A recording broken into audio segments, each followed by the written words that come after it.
Good morning, everyone. This is John Heerdink. I'm the managing member of Tribe Public. Thank you for joining us today and for being part of the Tribe. The Tribe webinar event today, a CEO presentation and Q&A event, is titled InMed Pharmaceuticals, Addressing the Increasing Demand for Rare Cannabinoids. As many of you know, in addition to me being the managing partner of Tribe Public, and I'm also the managing director of a California RIA called, or Registered Investment Advisor called Vista Partners. Note that I am an investor in InMed Pharmaceuticals, and to see a complete list of disclaimers, please go to the Tribe's website, www.tribepublic.com, and or visit Vista Partners website, which is www.vistapglobal.com. Note that the Tribe Public's mission is to aggregate the voice of investors in order to attract management teams from the world's most interesting and groundbreaking companies across all sectors that are primarily listed on the New York Stock Exchange and or NASDAQ. Although we do get the occasional brilliant leader that's from a private company or just brilliant leader, like we've had Nobel Prize winner in medicine in the past. We do this so that you, the Tribe, may learn and make improved investment decisions and business decisions as you move forward. Again, appreciate all of you being a part of this process, and please invite others to join us. Right now, we've had over 27 countries, or members from 27 countries join us over the last few years. Our members include retail traders, analysts, portfolio managers, brokers, advisors, family offices, and credit investors, and members of media. We invite all to continue to interact with us at the Tribe through our wish list process, which is where our Tribe members voice their interest in meeting the CEOs and leaders of the companies and industry that they care about. And you can do that at the Tribe website, www.tribepublic.com. Our meetings come in the form of this, webinar events like today, and also now in-person corporate sponsored luncheon and dinner events in Tribe cities across the U.S. Look forward to seeing you soon on both formats. Today we have a number of questions that the Tribe has submitted, as we had encouraged all prior to the event. And also note that this event will last around approximately 30 plus minutes. In addition to that, if there's any questions that you have that we haven't addressed, note that you can push those through to us via the Zoom chat feature, and we can try to get them in the queue today. And if we don't, we'll try to get the management team of InMed Pharmaceuticals back on. Now, without further ado, please note we have two distinguished members of the management team of InMed Pharmaceuticals. Again, its symbol is INM, and it trades on the NASDAQ. InMed Pharmaceuticals is a global leader in the development, manufacturing, commercialization of rare cannabinoids. First, we have Eric Adams, who's the Chief Executive Officer and President of InMed Pharmaceuticals, who is a seasoned pharmaceuticals executive with over 30 years experience in capital formation, global market development, mergers and acquisitions, licensing, and corporate governance. Prior to becoming CEO of InMed, Mr. Adams previously served as CEO at Engine Incorporated in Vancouver and held senior positions in global market development with QLT, who had great success, and Abbott Laboratories and Fresenius AG in Germany. Secondly, we have Jerry Griffin. He's the VP Sales and Marketing, and he comes to us today with a wealth of experience across various markets with numerous cannabinoid products and a proven track record as a seasoned sales executive. He's held several senior positions at both privately and publicly held companies, including Fortune 500 companies. Now let's get started with your questions. Firstly, Eric, before we delve into the commercial business, for those new to the InMed Pharmaceutical story, can you please spend a few minutes explaining InMed's unique business and where BayMedica's commercial operation fits the company structure? Sure, John, and thanks for having us. And again, great to be back as in front of the Tribe and presenting updates on our company. We do have some slides presented. We try to tailor these a little bit to some of the questions that came in so that we can address specifically what people's interests are. As a NASDAQ listed company, it's important that everyone memorize the forward-looking statements. Again, we're traded on the NASDAQ under the symbol INM, and we will be using forward-looking statements in this presentation. So InMed Pharmaceuticals is one of the few pure play rare cannabinoid companies that exist today. We have R&D, research and development of pharmaceutical compounds based on this class of compound called cannabinoids. We have very extensive manufacturing know-how, probably more so than any other company out there. We also are in drug discovery, so we are inventing new cannabinoids that we think can enhance the activity against specific diseases.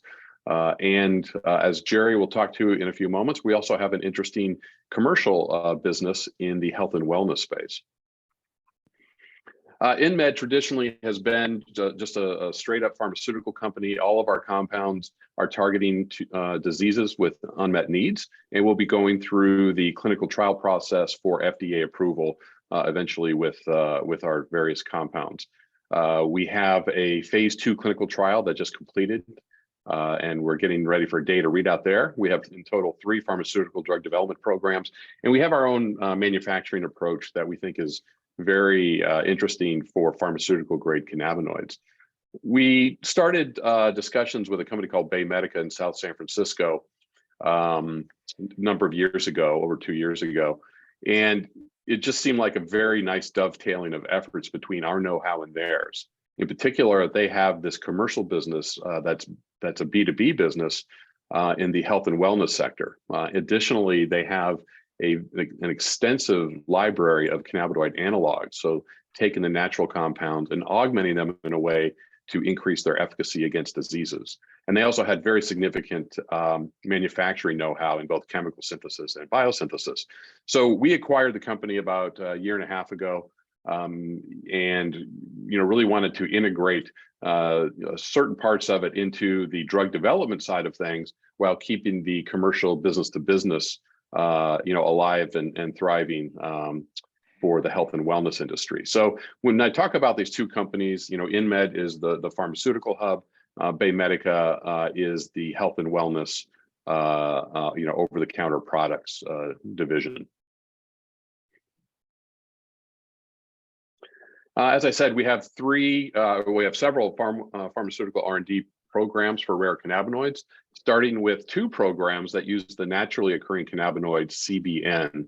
We're looking at that in 2 specific diseases. One is epidermolysis bullosa, which is a very debilitating skin disease. That's the 755 program. And we just completed a phase 2 trial, and we'll have a data readout in the next couple of months. The second program is an eye drop formulation for glaucoma, called the 088 program, and that's still preclinical, and we're looking at entering human clinical trials in 2024. But beyond that, we've invented a number of new cannabinoid analogs. So again, this is taking the naturally occurring compound, altering it in a way that it increases its efficacy or safety or both in looking at other diseases. So we're looking at ocular diseases such as age-related macular degeneration, or AMD. And we also have a very interesting research program that we launched in neurodegenerative diseases, such as Alzheimer's. That's the 900 series. In addition to that, we have several others. So, it's a very interesting class of compounds that can have effects throughout the body, and we're trying to, really understand what those are. So I'm going to turn over to Jerry and let him walk you through the BayMedica side, which has, been a very interesting business for us and has really sprouted its wings and started to fly over the course of the last year. Jerry? Yeah, thanks, Eric. Hey, Jerry. Thanks again for joining us. It's nice to put a name with a face as we spoke. I hadn't really been able to meet you before, so it is an honor, and I look forward to meeting you in person someday here in San Francisco. Jerry, most of the viewers might not be as very familiar with rare cannabinoids and where they fit into both the cannabis and health and wellness industry. I think it's safe to assume that might be the case. And can you give us a little bit of more overview of the commercial opportunity for rare cannabinoids and what types of companies are even using them and what type of products they might be even used in? I think that would be a great place to start. Yeah, of course. John, just echoing what Eric said, yeah, thanks so much for having us. It's great to meet you as well. And we're happy to be here. We're on slide 6. Yeah, so John, you can imagine I get asked this question quite a bit. And I guess the best way to start to dimension the opportunity for rare cannabinoids is through a quick biology lesson. Each person on the planet has a homeostatic regulatory system in their bodies called the endocannabinoid system, or ECS for short. And this system is made up of cannabinoid receptors that are present on all human cell types. Now, most health and wellness issues in the human body involve the disruption of homeostasis somewhere. And it's been said, and if you'd like, after this, I can send you the citation, but it's been said that modulating the ECS likely has therapeutic potential in almost all disease affecting humans. So that said, the rare cannabinoids that we produce, which are right up here on the slide, work in concert with the ECS to support different health and wellness outcomes. So in terms of the opportunity, every person on this planet can benefit from rare cannabinoids as part of their health and wellness regimen. So suffice it to say, it's a huge opportunity, right? And I don't detract from what I just said, but understanding of the ECS is incomplete, and it's very complex. It was only just discovered in the 1990s. But what we do know is that the latest research supports the thesis that these are very powerful compounds with the potential to have monumental impact on human health and wellness. As for the types of companies, we have a broad spectrum of end customers, from large publicly held cannabis companies to nutraceutical companies to traditional consumer packaged good companies. And we sell to these customers through a network of distributors who help us cover the US market. Now, our end customers, which is the customers that our distribution partners sell to, sell any number of form factors, including beverages, edibles, smokables, topicals, and some more unique types of form factors. And the products target, as you would expect, health and wellness outcomes, or sometimes they act as functional ingredients, like providing physical energy. We do see a lot where they're used for potentiation. So what I mean by that, I guess, is contributing to the measured effect of the product in question. We also see in some cases where they're used as a preservative, and sometimes even as a stability agent. So you'll see, a compound being used for one of our molecules being used for potentiation, but oh, by the way, it also serves a preservative in the formulation. Or it's being used to, for a specific use case, but oh, by the way, it can be used to prevent the formula from crystallizing as a result of other cannabinoids in the formulation that have a tendency to go towards being crystals. Beyond that, you certainly have medical practitioners who are using the most recent research to the best of their abilities to guide their patients towards cannabinoid-based therapies for whatever it may be that ails them. And those customers, those patients buy their products from our customers because there's very few cannabinoid-based pharmaceuticals on the market today. And obviously InMed's looking to change that. So again, the commercial opportunity is massive. And if you fold in the pharma opportunity into this, InMed and BayMedica, or InMed and BayMedica are combined, their combined efforts are touching most, if not all, segments of the addressable market. So I hope that answers your question. And sorry, brevity is not my strong suit. No, I think you maybe touched on this, but sort of the follow-up question to that is, what sorts of trends are you seeing in innovation and product development out there? Maybe expand upon that if you could. Yeah, I mean, what we're seeing, we're starting to see, John, is a trend towards traditional CPG, right? That model. So, and what I mean by that is if you look at any products on the aisles of CVS or Duane Reade, you don't see, Colgate toothpaste as the only thing on the front of that label. You don't see, herbal essences and shampoo as the only thing on the front of that label. these products are differentiated by unique ingredients that add value to the product. So you might see hand lotion, and right below it, you might see something like calendula or oat milk, which add value to the product and makes the consumer kind of, discern between the value of one product versus another in their estimation. And that's what you're starting to see in the cannabinoid space. Cannabinoids are making their way to the front of the label, and brands are figuring out how to communicate certain claims about the ingredients that add value to their products and differentiate them on the store shelves.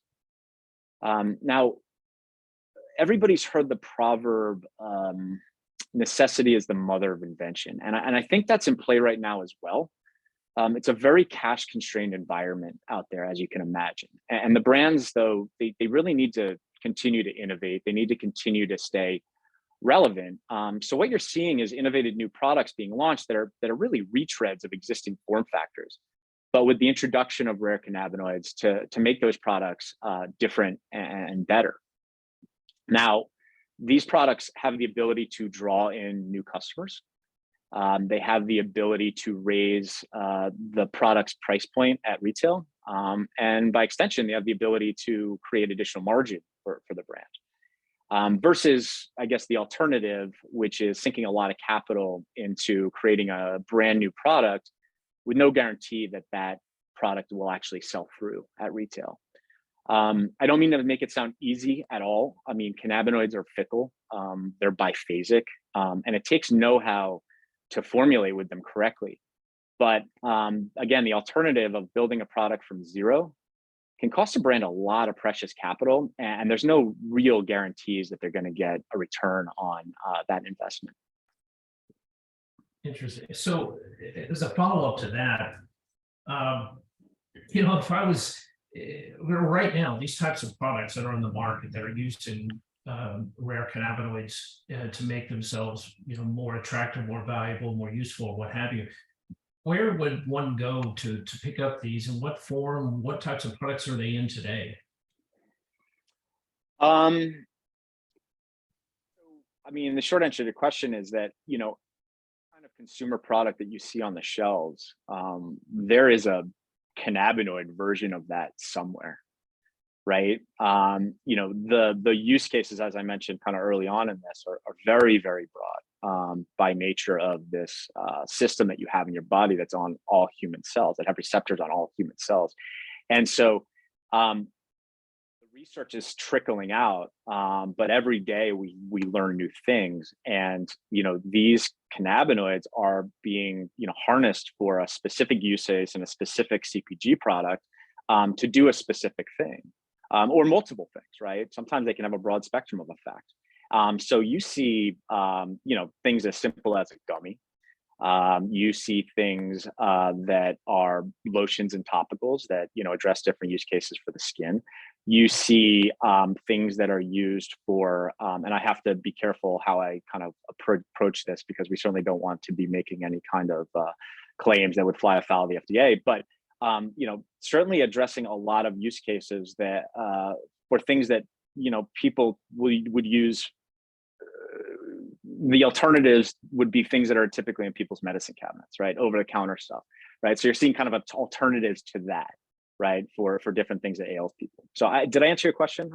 Yeah, no, I think so, and I think it's a growing story, right? And that probably as this uptick that we've seen and pick up in the space, and specifically at BayMedica InMed here, and demand that you've reported in the last 3 quarters, I believe that's going to become more and more obvious in the marketplace where these products are.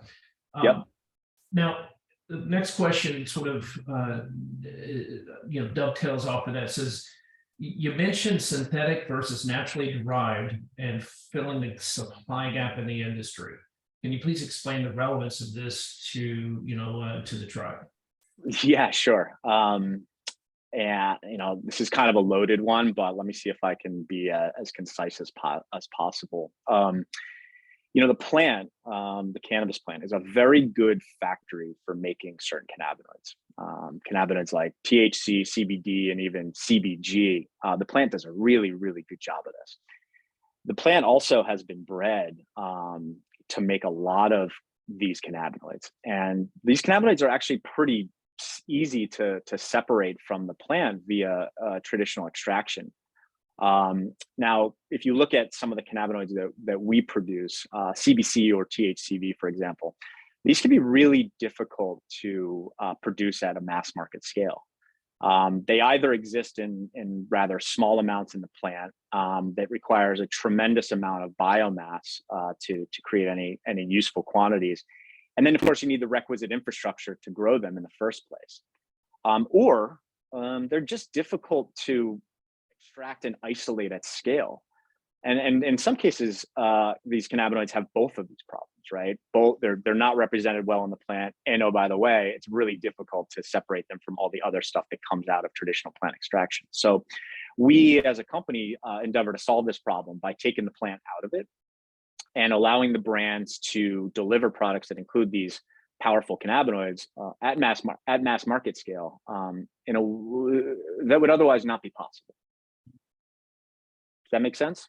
If that makes sense. I guess, going to the slide you had up there, the next slide, I think was slide 7, regards what I mentioned, the positive revenue trend, as you titled it here. Why do you think this has happened? Can you give us an overview of what this means to the company and what you've experienced here? Because this is pretty impressive growth in a relatively short period of time. Yeah, appreciate you noticing. Yeah, let me frame my answer around what happened last year. 2022 was a building year for us.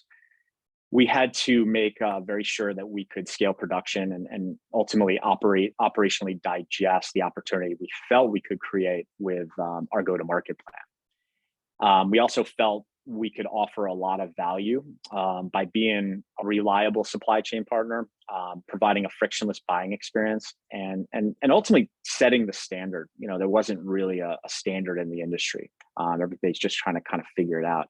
But to be able to kind of back that, it takes a little time, right? So we spent a lot of 2022 doing that. We also needed to build a sales funnel. We needed to get in front of our target customers, and we needed to fire up our marketing engine to not only create additional demand, but we also needed to normalize the use of synthesized cannabinoids. So that took a fairly heavy lift from a marketing perspective and just generally educating consumers and the brands that we sell to. Now, in 2023, we're starting to see all that pay off.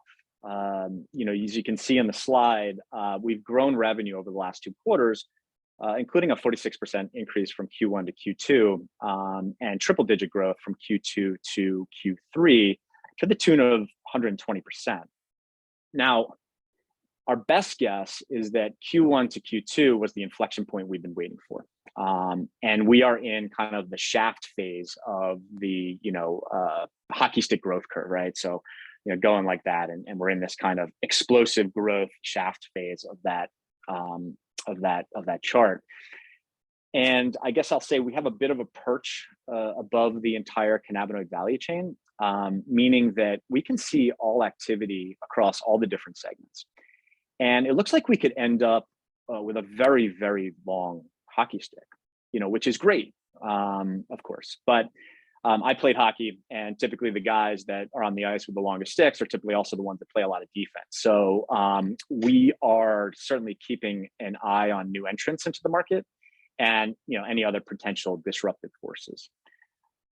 So in support of this, in support of what we expect could be this kind of very long hockey stick, we're increasing manufacturing volumes from hundreds of kilos a year to metric tons a year. And for those listening, for the tribe, a metric ton is 1,000 kilos. So we're going from hundreds of kilos a year to thousands of kilos a year to ensure that we don't have the same supply gaps we've been experiencing recently. Now, Eric, if you could move to slide 8, I'd appreciate it. Perfect, thank you. Now, I guess in terms of drivers, the largest driver behind the increased demand has been consumer education, which we, via our marketing engine and others in the industry, have contributed to. And we've also seen very large companies with really big voices launching products with rare cannabinoids on the front of the label, right? If you go back over the last 6 months, you can find press releases from the likes of Kronos and Wild and Organigram and PAPS and many others that are announcing their respective launches of rare cannabinoid products. So that, of course, raises a lot of awareness, right? But I think most importantly, the consumers have spoken with their wallets. You know, rare cannabinoid products have been on the shelves for the last few quarters, and we're seeing sales velocity. The brands are seeing sales velocity. And so what you're getting now is a lot of fast followers starting to pile in and bringing their own market or their own products to market at a pretty steady clip. So, you know, what you can see on the slide today with the growth of, you know, CBG and CBN is what we think, you know, CBC will likely do in the next 24 months or less. And I get the feeling that most people are surprised by this growth, but candidly, you know, we're not. You know, our founders did a really, really good job of building our initial customer base. And I came along and, you know, I put a little more structure and process behind the sales and marketing functions. But we always knew that the gears would start to catch in the market. And ultimately, by virtue of everything we did in 22, we were ready now that, you know, things have started to really happen. We've got really no reason to believe CBC won't be as big as some of these other cannabinoids that are stepped into the spotlight, you know, i.e., you know, CBG and CBN. But my personal belief is CBC could very well become a key ingredient in all cannabinoid formulations. It's one of our founders likes to say it's a very promiscuous cannabinoid from a receptorology perspective. And it brings a lot of value to a lot of formulations, if not all formulations. So, you know, if I'm right, CBC could easily leapfrog CBG, definitely could leapfrog CBG, and possibly CBD in terms of popularity. And again, this hockey stick could get very, very long. Is there this growing understanding and this confidence that you have in making that statement? Can you point us to where that understanding is growing from, and where that is it being published in different, you know, journals, or what is growing this understanding and this confidence that you have? Well, for us, you know, as an ingredient supplier, right, we sit at the kind of very top of the value chain, right? You've got, you know, ingredients up here, and you've got finished products all the way down here. So, you know, we have a perch, you know, we can see everything that's going on. We get all the inquiries, right? We field all of the different types of customers that come in. And, you know, we have a tendency to be able to see it all. And just the sheer volume of opportunity that's presenting itself is our best indicator. But again, certainly, you know, you look at Kronos, right? You know, those guys don't do anything by accident, or they don't fall backwards into a product and just kind of, or just push things out and hope for the best, right? Those guys are beacons for the rest of the industry, and to see them put out a CBC product is a pretty good indicator to the rest of the market that they should be looking at this a lot closer. So, you know, all of those things combined, you know, lead us to the kind of conclusion that, you know, this could get pretty wild pretty quickly. So Jerry, you know, you're an expert in this area. You just threw out Kronos. I think there's a lot of folks, you know, on the tribe that may not know that name for whatever reason. Sure. Can you help us understand why, you know, Kronos is a leader in this, who they are, what they're about? Maybe that can help solidify our understanding. Yeah, I mean, Kronos is one of the largest publicly held cannabis companies in the world. They are a Canadian licensed producer, right? So, you know, because of, you know, the federal legality in the Canadian market, they're able to be traded on a US market. And I think they're NASDAQ traded. So, you know, they're just the very large operator. They've been there since the beginning. They are very well known for kind of just their knowledge, their understanding of cannabinoid science and cannabis science. And again, you know, they're kind of a beacon to the rest of the industry. There's a few others that are similarly situated for sure, and I just kind of threw their name out there. But What is really actually interesting about them, though, is they did go to market synthesized cannabinoid as one of their first major pushes into rare cannabinoid products, which of course we love to see, right? Again, it's a great indicator that this is all starting to normalize, and this market could get pretty huge. Thank you. Well, with this increased demand that you have now, and that sounds like you're anticipating significant growth from here. Can you speak to the capacity and ability to fulfill this? Yeah, absolutely. We spent a lot of time in 2022 thinking about this. We looked at all the available business intelligence, and all the potential ways that we could assess the current market size or where the market could go. We looked at, some of these cannabinoids you see on the screen and what they were doing. And, we made some bets as to where this thing was going to go. And, the first few quarters, things happened really, really fast. First few quarters of 2023, we weren't expecting to have a 10x increase in demand as quickly as it happened. But we were ready. And so, we knew that we could scale. We knew it would take a few months to get us where we need to go. But I would say by mid-August, we're going to be able to support the current market size, the current opportunity, and we'll be positioned to, for additional step-ups in demand should they come. Okay. Can you give us also a little bit of clarity as to, what does the competitive landscape look like in this industry? Are you seeing anybody else out there that you're having a sort of fight in the marketplace, or what is that situation look like? No, it's I'm sorry to use this, but for lack of a better term, the industry is very incestuous. It's fragmented, and it's not dominated by any single one player. And we're all cooperative competitors, right? And I talk a lot about this concept of co-opetition, right? And that's kind of where the industry is at today. And I think it's what is necessary for an industry as nascent as this is to survive. Everybody needs to be working together. Everybody needs to be helping each other. Everybody needs to be kind of rowing in the same direction, if you will. Doesn't mean that we can't compete, at the product level. Doesn't mean that we can't have overlap in our offerings and all those things. But generally speaking, we're all working together at some level. Now, certainly, I think you could see some consolidation in the future, but I think it's more likely what you're going to see is like dominant players from traditional ingredient world step into this. And I don't necessarily mean Dow or somebody like that. I really mean more like big flavor and fragrance houses like Firmenich or Simrise. I could see those guys easily stepping in and start to acquire cannabinoid manufacturers like BayMedica. Now, I will say that among our distribution partners, there's certainly some players that do really, really well in certain areas of the value chain, like finished product manufacturing and formulating and things of that nature. But really, it's still anyone's game at this point, and we're happy to just be working with them all. So I think that answers your question. Yeah, I think it does. I think getting back to sort of the capacity question is, what do you? Can you throw out sort of what you believe your current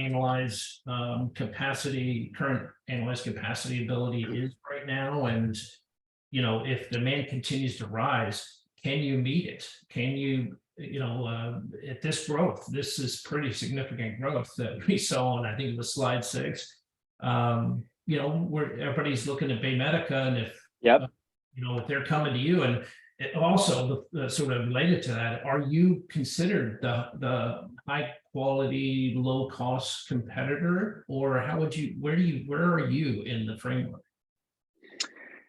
Yeah. Well, I guess first things first, right? Look, a 10x increase in demand year over year is a very difficult thing to adjust to. And so we had to do a lot of things to kind of, prepare, as I've mentioned, but also kind of adjust to that in pretty short order. So, first things that we've done is, we've definitely focused on our kind of loyal existing customer base and made very sure that we were servicing those customers to the best of our ability, right? So right now, we're not doing any demand generation, any new demand generation, meaning like we're not going out and looking to identify new customers. We're really just kind of taking what comes organically and making sure we're servicing our existing accounts. So, you know, scale up, right, of that magnitude, right, requires everything to get augmented, right? You need additional production personnel. You need, you know, to step up all your raw ingredient procurement. All your vendor relationships probably need to be reassessed to make sure that they're up to the task. QA and QC, fulfillment, all those things need to be beefed up, among, you know, many other things. And all of that is in motion. And as I mentioned, I think we should be very well caught up with current demand and be prepared for any type of step ups in demand by, say, mid-August. Now, if things jump up another 10x, you know, between now and say August, yeah, all those things I just said, we're going to have to revisit again. But we've turned this around. We've increased our capacity in pretty short order because we were prepared, because we expected this could always be coming. So we have no concerns going forward that there is any kind of caps on our capacity. You know, and then of course we haven't even stepped into another type of manufacturing that we can do that could you know, carry, that can support, you know, global scale. Right, we're just focused right now on the U.S. market, and that 10x in demand is the U.S. market. But you know, if there becomes some more regulatory clarity, you know, and I mean that globally, right here in the U.S., different places across the country, big CPGs are going to start to pile in, right? And you know, the current revenue that we're doing will be, you know, a tiny speck compared to the new opportunity. And you know, we'll have to step into a new type of manufacturing, which we're ready to do, and that's biosynth, right? Currently, a lot of what we're doing is synthesized via chemistry, because the market's just not big enough. But we always have, the market is going to be massive, and once these big, you know, multinational CPGs step in, you know, we can take the next step up into biosynth as a means of supporting that kind of demand. What was the second part of your question, John? I kind of lost it as I was rambling on there. I think you pretty much you circled around and got the answer. Look, maybe we could switch to, you know, and it's related, but can you sort of point out to us what you believe, you know, what makes BayMedica unique in the marketplace? Yeah, for sure. I don't want to sound overly simplistic when I say this, but there's a lot of shiny objects in this space. And, you know, we are unique in that we are focused on a few things that we do very, very well. We're not distributors. We manufacture everything we sell, which, you know, ultimately allows us to control our own destiny and, you know, maintain healthy margins. We also stay, you know, as an ingredient manufacturer, way up the value chain, right? Versus, you know, complicating our business with, you know, custom products that are either, you know, capital intensive or people resource intensive. And, you know, we're leaders in our areas of expertise, which is, you know, as I've touched on, modern manufacturing processes like biosynth and synthetic chemistry, in order to supply these rare cannabinoids to the market at scale, which, you know, may not be possible if it weren't for suppliers like us. Now, if you look at this from the perspective of traditional CPG, or even over-the-counter medicine, right? Like aspirin, for example, right? Synthesized ingredients are very, very normal and common. So really, you know, at the end of the day, there's nothing unique about what we do, but what we are doing is certainly unique to cannabinoids, where everything has traditionally come from the plant. Now, if you're asking why we're attracting, you know, customers and the customer base that we have, it's because our customers are starting to realize that, you know, we're not looking to replace the agricultural supply chain, right? The customers are starting to realize, you know, that who in a lot of cases, they're invested in that, right?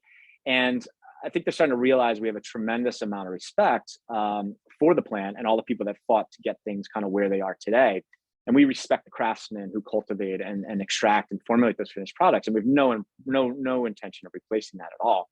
We simply solve a problem that exists within the current cannabinoid supply chain, which is providing access to abundance as it relates to certain really, sought after cannabinoids. In addition to all that, right, I think, it took a little bit of, education to make folks comfortable with that, with our position on this. But we're also starting to see where customers are valuing batch to batch consistency in their products. You really can't build a product, or you really can't build brand equity, I should say, around a product that tastes different or feels different every time you buy it, right? Not to mention, when your inputs vary from run to run, you create a lot of inefficiency in your manufacturing processes. And of course, inefficiency drives up costs. So certainly we're seeing brands start to realize how important that is. And again, this is all kind of traditional CPG stuff, but this is a nascent industry and we're all maturing together. So I guess another reason would be, customers gravitate towards us because our quality systems are second to none. We employ food grade GMP standards in everything that we make. We use multiple third-party testing labs before any products go to our customers. We have a thorough understanding of our impurity profiles, which may sound technical, but the people that really understand what that means, they realize how important that really is. We've got clearly defined specs. We have an understanding of stability of our products. We understand proper handling of our products. And probably most importantly, we verify that what we make is actually bioidentical to what the plant makes. Not everybody can say that. And to be honest, it's a bit spooky that there's some products out there that, maybe aren't held to that standard and, you don't really know what you're getting. I guess on pricing, and I think this is a really important point, right? And I just want to touch on this for a second, because I think it's actually the most important point. We've been able to get our pricing to an adoptable level, which basically means that brands can afford to put these ingredients in their product, which is really the name of the game. I don't think that similarly situated companies to us have been able to accomplish that, right? It's really great if you can't make THCV, you can't extract THCV from the plant, right? But if it costs $20,000 a kilo, right? And you got to put that in a product at, say a dose of 10 milligrams, and you do the math on that and it translates to a price at retail that nobody's going to pay for, doesn't matter that you can do that, right? And so I think that that's where we really differentiate and where really people are starting to lean into us, is that we have been able to do this, and we have been able to push the pricing down on the cannabinoids we make to an adoptable level. And we have the competency, and I think people have the confidence that we have the competency to continue to do this. It's just a matter of time before another one of the cannabinoids that we make offers the same velocity and economics of some of our current, hot sellers. And so the last thing I'll say, just to kind of put a bow on it, is that synthesized ingredients are now being considered normal and safe in this space. There's umpteen examples of insulin or stevia or hyaluronic acid, which is a very common personal care ingredient. Citric acid, right? We all know citric acid. Salicylic acid, right? Aspirin, right? All are produced through biosynth or through synthetic chemistry. But it took a lot of time to educate on that, right? And I think customers are now starting to be up the curve on that and get comfortable with it. So, all of those things is why, people are starting to lean into us and what makes us unique. Thank you, Jerry. That's it's amazing to imagine where this market will go over the next 5 to 10 years. Even though it's sort of in a nascent sort of situation now, and with your significant growth, it looks like we're on to something here, and the company it's got good days ahead. Maybe switching back to Eric, if you don't mind. Eric, can you give us a quick financial snapshot and current cap structure, et cetera? Sure. So this is our standard snapshot of information that we have on our website. We reported most recently in March 31st, which is our fiscal year third quarter. So some of the sales numbers we showed you are historical, not forward-looking. Excuse me. As of March 31st, we had about 9.6 million in cash and cash equivalents. So that's enough to get us the entire company through the end of this calendar year and into next year. And for some people, that's like, oh, that's very short term. It's actually a pretty good horizon for biotech companies at this point because it's been so difficult in the capital markets. So we're actually very well positioned. And to say that it gets us into 2024, that's without really ramping up the sales projections that we have. So as those, if they continue to increase at the rate that we're seeing, that'll significantly change our cash runway for the company. Interestingly, we're a very low float company. We only have about 3.3 million shares that are traded. So that's interesting to some investors who like low float companies. And yeah, it's like everyone else, there's been a huge reversal in the share price over the course of the last year. That's not unique to us by any stretch. It's certainly painful, but I think we have a really good foundation now to build on and watch the stock try to emerge from these difficult times that everyone's been witnessing. Our market cap right now is about $4 million. And if you just project out what the revenues could possibly be, even if they just stabilize where they are now, our revenues are going to be higher than our market cap right now, which is a pretty ridiculous situation to be in. So we're in a good spot. We think we have a good foundation in place and something that we'll be able to build on. Thank you. And I just follow up with that is that just over the last month, we started to see the stock start to trend higher as the fundamentals have improved here with the reporting of these last three, the latest quarter and the 120% growth. One last question I had from the tribe is Eric, in other recent in-person events, you've spoken a little bit about the entourage effect. Can you, in rare cannabinoids or cannabinoids, can you speak to that in some way that's related to InMed? Well, the entourage effect makes reference to the fact that these multiple cannabinoids and the plant itself makes over 140 different cannabinoids. And that's matched with 200 different terpenes and other kinds of chemicals in it. And it's the interrelation and the interaction of these different cannabinoids with each other that they say gives this broad range effect in the human body.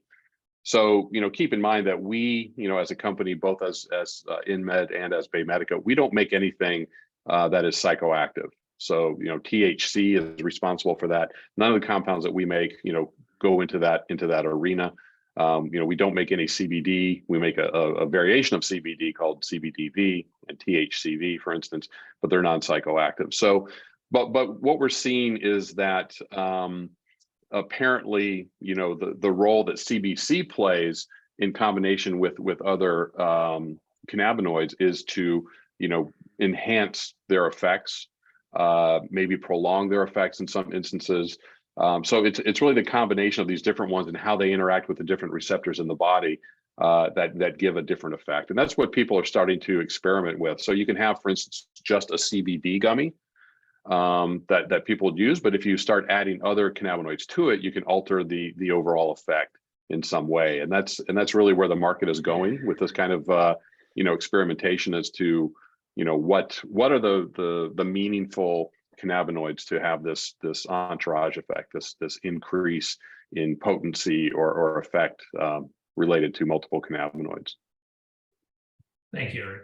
Well, gentlemen, it's we're sneaking up on the top of the hour, and we try to keep these fairly efficient.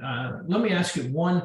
I guess if you could, either Eric or Jerry, could you sum up what you'd like us to take away today?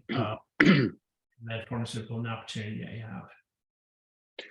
Sure. So, on the pharmaceutical side, which is really where, our DNA begins, not only for ourselves, but several of the BayMedica employees as well.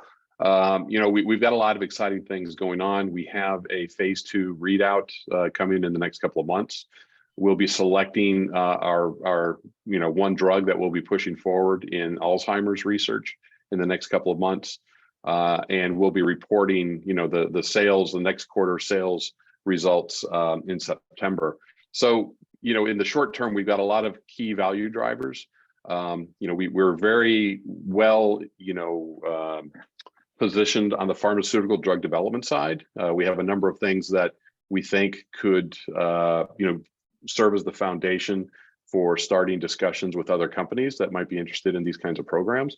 And on the BayMedica side, Jerry and the team has just done a really bang up job of not only positioning us for success in revenues, but the stuff that goes behind that in terms of the manufacturing and everything that needs to go to make sure that we can maintain adequate supplies as we really try to figure out how big this revenue opportunity can be over the next couple of years. And right now, it's honestly to say we don't know how big it can get or how fast it can get there, but we're in the fight, and we're doing everything we can to service that market to the best of our abilities. So, it's all good right now. Things are moving really well in all directions. Great. Congratulations on the success this year, and looking forward to seeing where you might take this company. Thank you, Eric and Jerry, for co-hosting this event today. Reminder, Tribe, that we will be seeking to get the event video up later today at the Tribe Public YouTube channel. So please feel free to go back and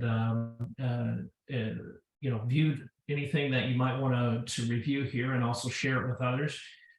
Thanks again for joining us today and being the best part of the tribe, and as I always say, and at the same time, thank you for our co-hosts to come on here today. And look forward to having you back in this format at least the next quarter. If something significant comes up, like surprises with another revenue jump, I want you back on here immediately after that, and it sounds like we might be on that path.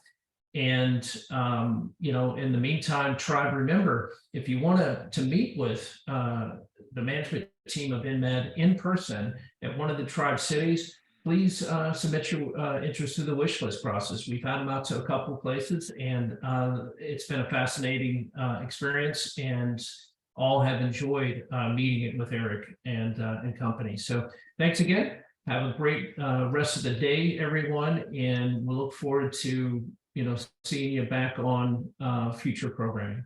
Thanks so much. Thanks.